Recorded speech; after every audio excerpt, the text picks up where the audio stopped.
사랑하는 성도님들, 안녕하십니까? 우리가 격주로 이제 어떤 말씀으로 함께 은혜를 나눌까 생각을 많이 하게 됩니다. 사실 여전히 고민 중에 있고요. 여러 가지를 놓고 정말 엄청나게 많이 고민을 해봤는데요. 그러다가 월간지 변화라는 책자를 여러분들 잘 아시죠? 한때는 굉장히 큰 이슈가 되었던 굉장히 은혜로운 이 시리즈 책자를 통해 우리가 함께 궁금한 것들도 풀어가는 시간이 되면 좋지 않을까 생각이 됩니다. 그러나 언제든지 띠임은 바뀔 수 있다고 생각을 합니다.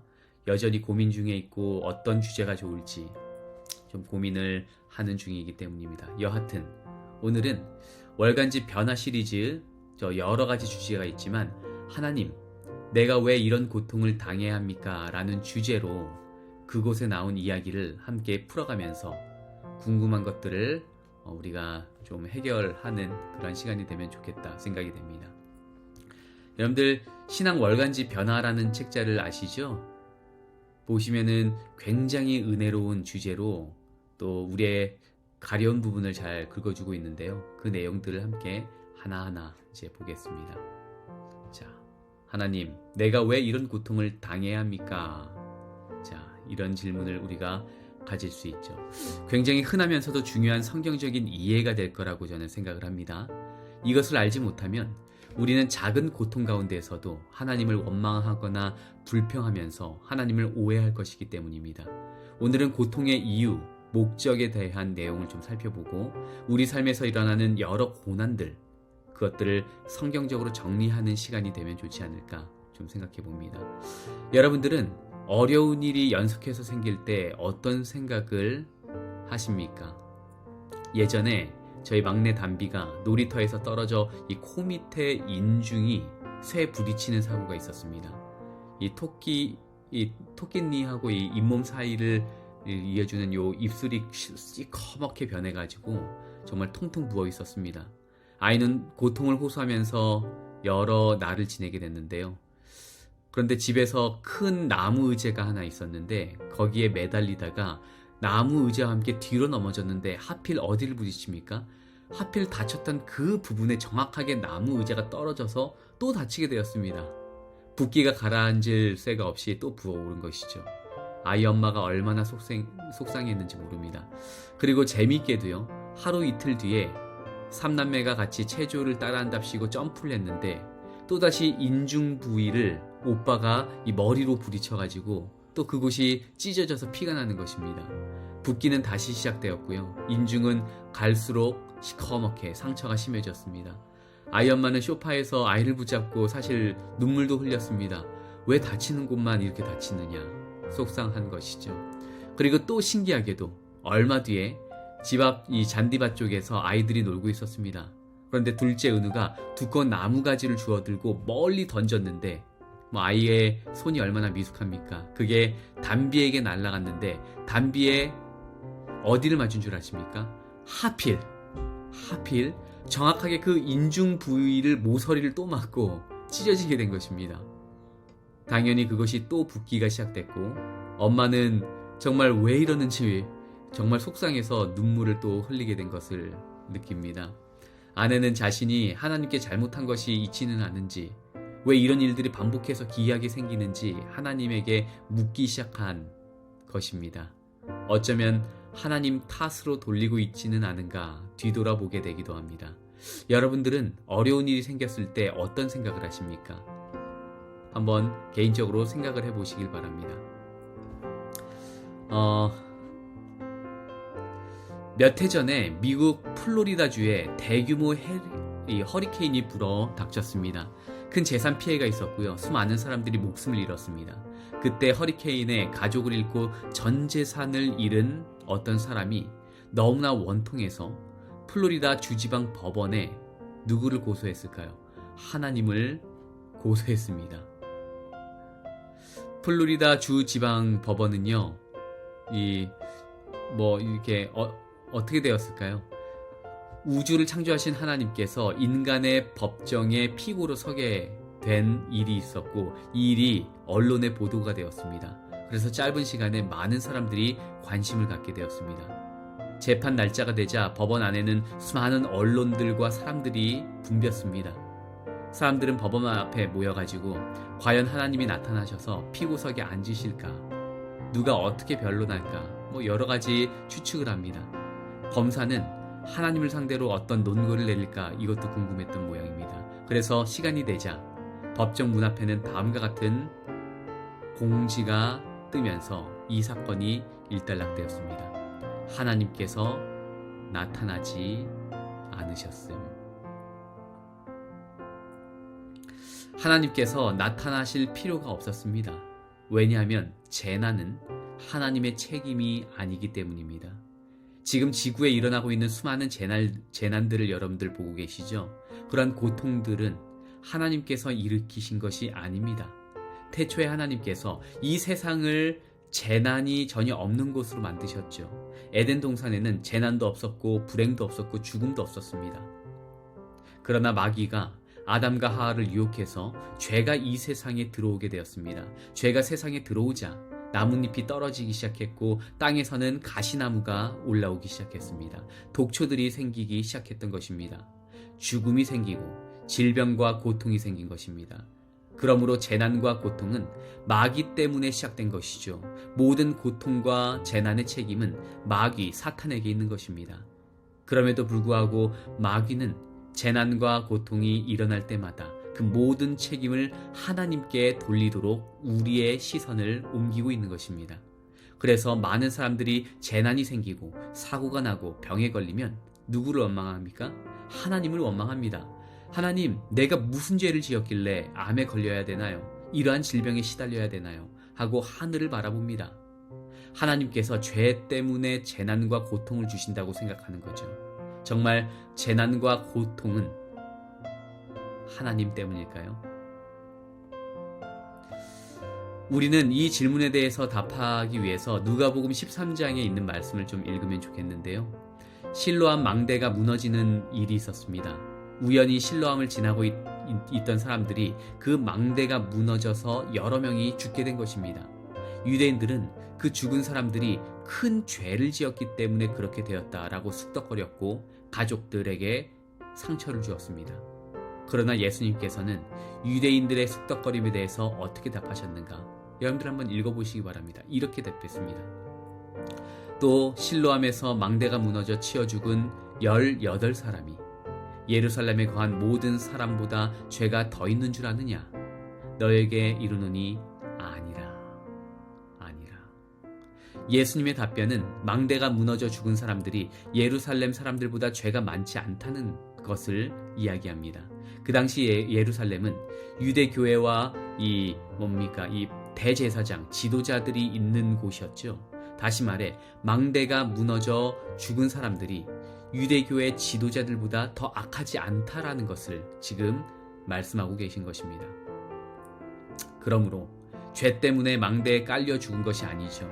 어떤 사람이 다른 사람보다 악하고 죄가 많아서 교통사고가 나고 암에 걸리는 것이 아닙니다. 어떤 나라가 다른 나라보다 더 악하고 죄가 많아서 지진이 나는 것입니까? 쓰나미가 나는 것입니까? 지금 사탄이 지구를 점령하고 있는 시간입니다.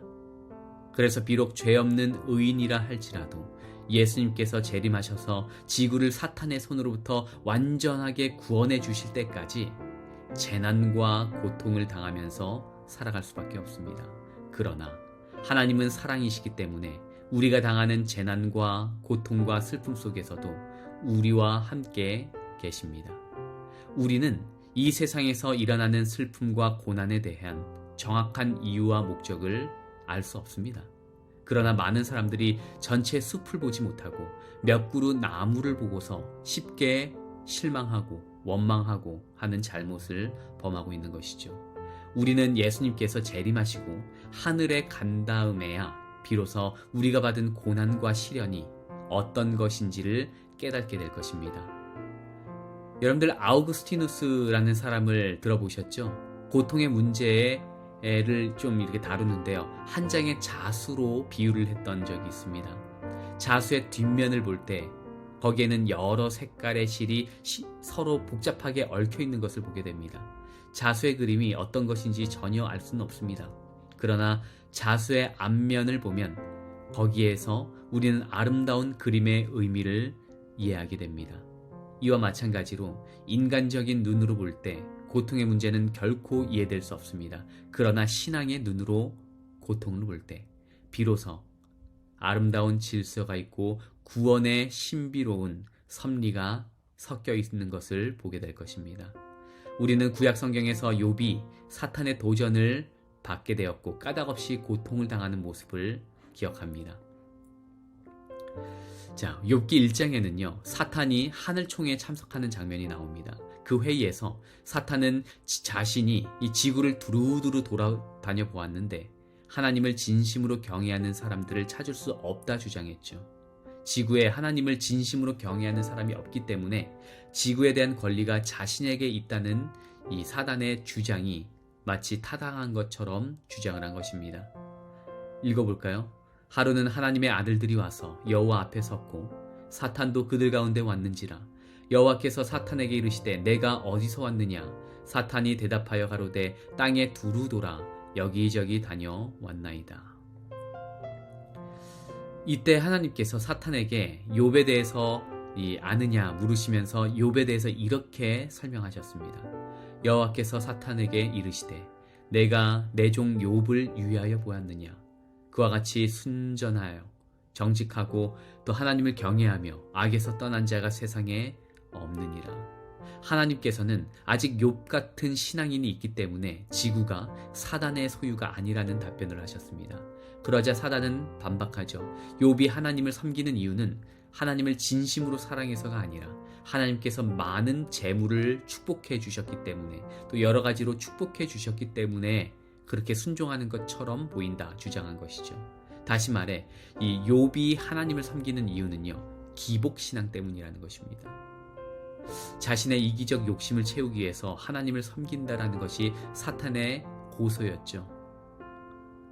하나님께서는 욥의 신앙을 신뢰하셨습니다. 그리고 당신의 명예를 걸고서라도 사탄의 도전을 받아들이신 것입니다. 하나님께서 사단에게 욥의 몸을 건드리지 않는 선에서 욥을 시험하도록 했습니다. 여호와께서 이르시되 뭐라고 하셨습니까? 다 그 소유물을 너의 손에 붙인다. 하지만 그의 몸에는 손대지 말라. 이렇게 하셨습니다. 그래서 이 즉시로 사단은 욥을 시험하기 위해서 욥에게 내려갔죠. 그리고 여러 가지 좀 가슴 아픈 고난들을 한 것입니다. 재난이 연속적으로 어떻게 내렸습니까? 갑자기 외적들이 쳐들어와서 소와 나귀, 모든 재산들을 또한 빼앗아 갔습니다. 종들을 죽이는 사건이 있었습니다. 심지어 하늘에서 불이 내려와서 양과 종들을 불살라버렸다는 종들의 말이 마치기도 전에 10명의 자녀 모두 죽게 된 것입니다. 여기에 대해서도 우리가 많은 궁금증을 갖지만 그러나 재난이 온 이 상태 그리고 욥의 상태에 대해서만 우리가 좀 집중해서 보겠습니다. 사탄은 그가 할 수 있는 모든 일들을 다 했습니다. 욥은 그의 재산뿐 아니라 자녀들까지 잃었죠. 사탄은 욥의 입에서 하나님에 대한 저주가 나오기를 기대했습니다. 그러나 욥은 그렇게 하지 않았습니다. 대신에 욥은 일어나 겉옷을 벗고 또 찢었습니다. 머리털을 밀었습니다. 엎드려 경배를 했다라고 또한 기록합니다. 그가 말하길 주시니도 하나님이시고 다시 취하시는 이도 그분이시니 나는 주님을 신뢰합니다. 라는 그런 말을 했죠. 정말 대단한 것 같습니다. 욥은 모든 소유를 잃는다 해도 불평 한마디 없이 우리 주님을 신뢰하는 믿음, 그 믿음의 사람이었던 것입니다. 인간이 겪을 수 있는 가장 큰 고난 가운데서 하나님을 변함없이 신뢰하고 경배하는 신앙이었던 것을 우리는 보게 됩니다. 여기서 가장 중요한 포인트가 무엇입니까? 욥은요, 자신의 인생에 왜 이런 고통이 일어나는지 알 수 없었습니다. 하늘에서 사탄이 하나님께 도전했다는 사실을 몰랐습니다. 그냥 그는 그대로 받은 것입니다. 그는 시련과 고통을 대하는 자신의 태도의 여하에 따라서 하나님 또는 사탄이 승리한다는 것을 알지 못한 상태였습니다. 또한 하늘에서 하나님과 사탄 사이에 이 오간 이 대화를 들은 모든 청사들이요 자신을 지켜보고 있었다는 것도 알지 못했습니다. 그에게 일어난 상황이 전혀 이해되지는 않았습니다. 하지만 하나님을 믿음으로써 그 고난을 통과한 것을 우리는 보게 됩니다. 오늘 우리도 이렇게 통과하면 얼마나 좋을까 생각을 해봅니다. 고통 속에 있는 분들이 혹시 계십니까? 또 이해되지 않는 고통 가운데 지금 씨름하고 계신 분들이 계십니까? 욥의 모본을 따르시길 바랍니다. 욥은 자신에게 어떤 죄가 있길래 이런 재난이 이르러 왔는지 깊이 생각하고 회개하였습니다. 그런데 아무리 생각해도 그 원인을 이해할 수 없었죠. 그러므로 고통 중에 있는 분들은 고통의 이유가 자신의 죄나 부족 때문에 왔다라는 그 생각을 또한 깊이 살펴야 됩니다. 만일 특별한 이유가 없이 고통이나 재난이 닥쳤다고 생각되면 우리도 욥처럼 그가 나를 죽이실지라도 나는 그를 신뢰하리라 하는 이 믿음으로 우리를 향한 사단의 도전을 물리쳐야 하는 것입니다.